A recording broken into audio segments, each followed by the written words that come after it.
بسم الله الرحمن الرحيم. يا أيها المزمل قم الليل إلا قليلا نصفه أو انقص منه قليلا أو زد عليه ورتل القرآن ترتيلا إنا سنلقي عليك قولا ثقيلا إن ناشئة الليل هي أشد وطئا وأقوم قيلا إن لك في النحار سبحا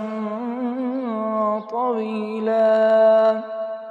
واذكر اسم ربك وتبتل إليه تبتيلا رب المشرق والمغرب لا إله إلا هو فاتخذه وكيلا واصبر على ما يقولون واهجرهم هجرا جميلا وذرني والمكذبين أولي النعمة ومهلهم قليلا إن لدينا أنكالا وجحيما وطعاما ذا غصة وعذابا أليما يوم ترجف الأرض والجبال وكانت الجبال كثيبا مهيلا إنا أرسلنا إليكم رسولا شاهدا عليكم كما أرسلنا إلى فرعون رسولا فعصى فرعون الرسول فأخذناه أخذا وبيلا فكيف تتقون إن كفرتم يوما يجعل البلدان شيبا السماء منفطر به كان وعده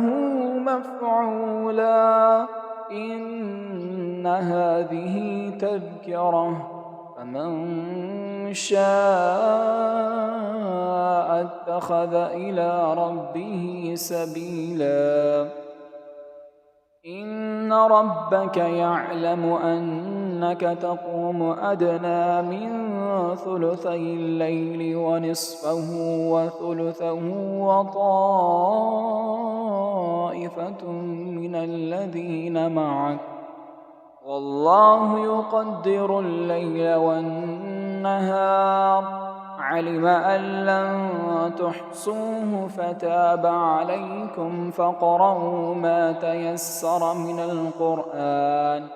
علم أن سيكون منكم مرضى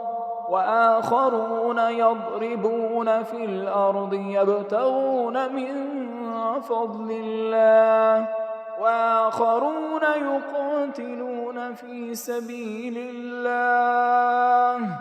فاقرؤوا ما تيسر منه وأقيموا الصلاة وآتوا الزكاة وأقرضوا الله قرضا حسنا وما تقدموا لأنفسكم من خير تجدوه عند الله هو خيرا وأعظم أجرا واستغفروا الله إن الله غفور رحيم